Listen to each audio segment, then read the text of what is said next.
یہ جو تھا کہ بھئی میوچولی اشورڈ ڈسٹرکشن کی جو تھیوری پاکستان میں آئی کہ اگر پاکستان کو کوئی بری نظر سے دیکھے گا تو جواب میں ہم بھی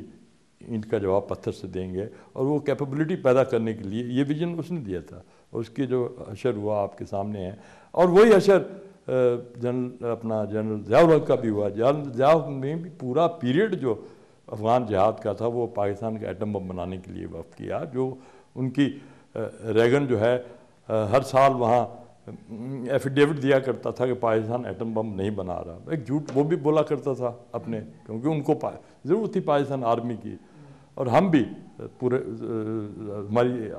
آئی ایس آئی بھی، آئی ایس آئی کے ساتھ سی آئی کی دشمنی کیا ہے؟ یہی کہ I S I played a very important role, بڑا اہم کردار ادا کیا پاکستان کی نیوکلیئر کیپیبلٹی کو بلڈ کرنے کے لیے۔ اچھا، اب اس میں یہ ہے کہ وہ جو کمانڈ سسٹم ہے وہ آلموسٹ ٹوٹلی جو ہے وہ فوج کے ہاتھ میں ہے، اور فوج کے ہاتھ میں بھی کسی ایک فرد کے ہاتھ میں نہیں تھا، وہ جنرل پرویز مشرف کے ہاتھ میں بھی نہیں تھا۔ یہ ایک ایسا اسٹرکچرل ایک بنا ہوا ہے ڈھانچہ، اور جو پاکستان کے تحفظ کی ضمانت بن گیا ہے، کیونکہ ایک بات آپ ہمیشہ یاد رکھیں، ہمارے آنے والے حکمران پارٹیاں، ہمارے لیڈر نواز شریف ہو، عمران خان ہو، یا جو بھی ہو، پیپلز پارٹی سے کوئی نئی قیادت ابھرتی ہے، میں اس کو بھی مخاطب کر رہا ہوں کہ امریکہ جو ہے کم واٹ میں وہ ہر ممکن کوشش کرے گا پاکستان کو ڈی نیوکلرائز کرنے کے لیے، کیونکہ اسرائیل جو ہے وہ کسی صورت میں برداشت نہیں کر سکتا کہ ایک مسلم پاور جو ہے وہ اس کے پاس یہ کیپیبلٹی اسٹرائک بیک کرنے کی کیپیبلٹی ہو، یا فرسٹ آپشن کی کیپیبلٹی ہو، کیونکہ اسرائیل کے قیام کا مقصد یہ تھا کہ اسرائیل کے ڈریمز ہیں مڈل ایسٹ کے بارے میں، وہ صرف یعنی وہ پورے عرب ورلڈ پہ اپنی ڈومیننس جو ہے نا، ویسٹ جو ہے وہ قائم کرنا چاہتا ہے، اور اس کو آپ تاریخ کے پرسپیکٹو 20 سال کے بعد دیکھیں تو ہم اپنی سول گورنمنٹس ایسے سول لیڈرشپ پہ بھروسہ نہیں کر سکتے جن کے تمام سرمایہ، جن کے وسائل سارے باہر ملک میں، دیکھیں جہاں کا اب میاں نواز شریف صاحب ہیں، ان کے سارا کاروبار جو ہے نا برطانیہ میں ہے، یا وہ کیسے افورڈ کر سکتے ہیں کہ وہ برطانوی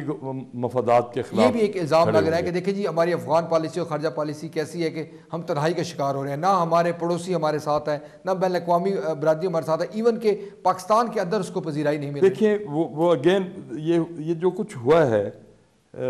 وہ اس وجہ سے کہ ابھی تک ہم قومی لیڈرشپ جو ہے وہ ہم اپنے ملک کو مہیا نہیں کر سکے۔ قومی لیڈرشپ سے مراد میری یہ ہے کہ ایک ایسی لیڈرشپ جس کا ایک ویژن ہو، ساتھ اسے عوام کی ایک براڈ اسپیکٹرم ایک پہ اسے حمایت حاصل ہو، وہ ابھی تک ہمیں نہیں ملی۔ دیکھیے پرویز مشرف آیا، اس نے کوشش کی کہ بھئی ایک ریفرینڈم کرایا جو پرویز مشرف کو متنازع ریفرینڈم کے حوالے سے، ہاں اگر وہ جب وہ آیا تھا، جس وقت آیا تھا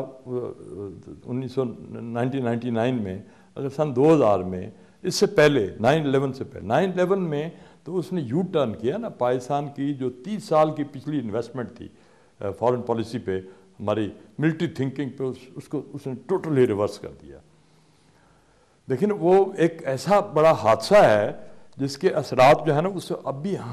ہم آج بھی بھگت رہے ہیں۔ ہم یہ کہہ سکتے ہیں کہ پرویز مشرف کے تمام اقدامات جو ہے وہ ان کی ذاتی غرض پر مبنی، ذاتی اقتدار کے لیے تھے، نہ کہ ملک کے لیے۔ اپنے آج کو دیکھ رہا تھا، وہ اپنے حال کو دیکھ رہا تھا، وہ مستقبل کو دیکھ ہی نہیں رہا تھا۔ اس کو ویژن ہی نہیں تھا کہ پاکستان جو ہے وہ آؤٹ لیو کرے گا جنرل پرویز مشرف کو، اپنے 10 سال یا 20 سال، اس سے آگے کی بات سوچ نہیں تھا۔ لیکن پاکستان جو ہے ہمیشہ قائم رہنے کے لیے آیا ہے، اور اس کے ہمیشہ قائم رہنے کے لیے ایک بڑی بنیادی ضرورت ہے کہ یہ ہمیشہ ناقابل تسخیر رہے۔ اور ایک بات یاد رکھیں کہ انڈینز ہم امن کی بات تو کرتے ہیں، وہ بھی کرتے ہیں، اور یہ جو میوچل یہ جو موسٹ فیورڈ نیشن سٹیٹس جو دیا گیا ہے، یہ پہلا قدم ہے اس اینیموسٹی کو ڈیفیوز کرنے کے لیے،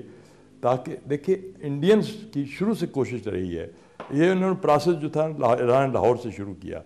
میاں نواز شریف سمجھو انہوں نے بڑا مارکا مارا، ایکچولی وہ ہم انڈین ٹریپ میں آ گئے تھے۔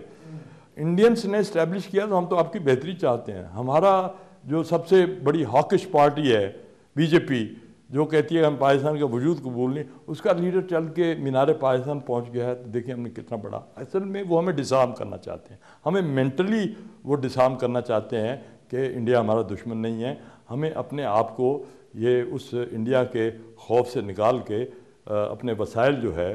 وہ ڈیفنس سے ہٹا کے دوسری ڈیولپمنٹ کی طرف، یہ ایک فلسفی ہے جو ہمارے فلسفی پولیٹیکل تھنکر جو ہمیں دیتے ہیں، اور یہ بہت بڑا جھوٹ ہے۔ دیکھیں میں چیکوسلوواکیہ کی مثال دیتا ہوں۔ چیکوسلوواکیہ یورپ میں ایک ایسا ملک ہے جس کی کوئی فوج نہیں ہے، مطلب جو جب رشینس چاہتے تھے وہ قابض ہو جاتے تھے، وہ ہوا، جب جرمنس کا جی چاہتا تھا وہ واک ان کرتے تھے، مطلب ہسٹری میں اس کا یہی رول ہے۔ تو پاکستان چیکوسلوواکیہ تو نہیں بن سکتا۔ اب پاکستان جو ہے، انڈینس کبھی اس بات کو نہیں بھولیں گے، کیونکہ وہ مہا بھارت کا جو ڈریم ہے وہ انڈیا کی جس طرح ہمارے سوچ میں ہے نا، ہم بھی کبھی نہیں بھولیں گے کہ ہمارے آبا و اجداد جو تھے انہوں نے دلی پہ حکومت کی تھی، ہم کبھی بھولیں گے نہیں یہ، خواہ ہم کتنا بھی بات کریں، ہمارے ذہن میں یہ بات ہمیشہ۔ اور پھر یہ ہے کہ ہماری سوچ جو ہے وہ تو یونیورسل ہے، ہم تو سمجھتے ہیں کہ ہم اچھائی کی علامت، ہمارے دین کی، میں اسلام کی بات کر رہا ہوں، تو ہم تو پھیلنے کے لیے آئے تھے اور ہم پھیل کے دکھایا دنیا میں۔ اور یہ انڈینس کیسے بھول سکتے ہیں کہ یہ خطہ جو الگ ایک ملک بن گیا ہے وہ ہندوستان کا حصہ تھا؟ تو وہ جو سوچ ہے، ہم اپنے جب تک وہ بیریئرز، وہ دیواریں جو ہے نا قائم نہیں رکھیں گے، ہم ایز اے نیشن زندہ نہیں رہ سکتے۔ اکبر صاحب یہاں پر مختصر بریک لیں گے۔ ناظرین، غلام اکبر صاحب کا یہ کہنا ہے کہ یہ الزام دینا کہ انڈیا کے ساتھ جو دشمنی ہے وہ محض ایک ادارے کا کام ہے، اور اس حوالے سے پاکستان کے جو عوام ہے یا پاکستان کی جو دیگر سیاسی پارٹی ہے ان کا کوئی تعلق نہیں ہے، یہ قطعی طور پر بے بنیاد ہے۔ ان کا یہ کہنا ہے کہ انڈین ایک مخصوص مائنڈ سیٹ ہے اور اس حوالے سے انڈیا اقدامات کر رہا ہے۔ ہمیں چاہیے کہ ہم اس کا مؤثر طور پر توڑ کریں، نہ کہ محض الزامات لگائے جائے کہ انڈیا کے ساتھ جو ہمارے تعلقات ہیں وہ بہتر ہونے چاہیے، اور اس حوالے سے جو تمام پاکستان کے جو خدشات ہیں اس کو نظر انداز کر دیا جائے۔ ہمارے پروگرام سلسلہ جاری ہے، ہم یہاں مختصر بریک لیتے ہیں، بریک بعد دوبارہ حاضر ہوں گے۔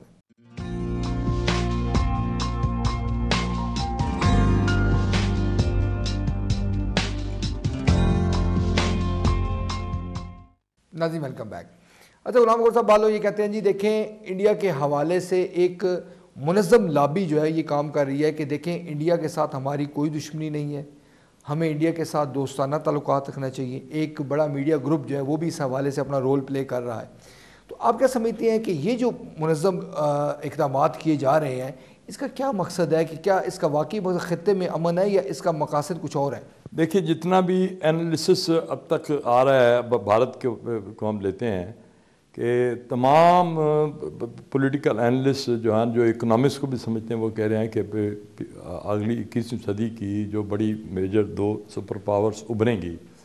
ان میں ایک انڈیا بھی ہوگا، انڈیا اور چائنا۔ یہ فیوچر کا ایشیا جو ہے نا، وہ یہ دیکھیے ایک سوچ جو ہے نا یہ بلڈ اپ کر دی گئی ہے، حالانکہ ابھی تک ایسے کوئی شواہد موجود نہیں ہیں جو یہ کہہ سکیں کہ انڈیا ابھی تک 50 کروڑ انڈینز جو ہے نا وہ خطے، انڈیا میں بہت سارے لوگ ہیں جو غربت کے درجے سے نیچے زندگی گزارے ہیں، لیکن اس کے باوجود انہوں نے صرف اکنامک انڈیکیٹر سامنے رکھ کر انہوں نے یہ پروپیگنڈا شروع کر دیا، اور ہمیں یہ بتایا جا رہا ہے کہ آپ کا کوئی فیوچر نہیں ہے اگر آپ اس ایکویشن میں شامل نہیں ہوتے۔ اور چونکہ ہمیں دیکھیں نا ہماری جو شناخت ہے یہ شناخت کا بحران ہے، ہماری شناخت ویسٹرن ایشین ہے یا ہماری ساؤتھ ایشین ہے، یہ بالکل ہمیں طے کرنا ہوگا۔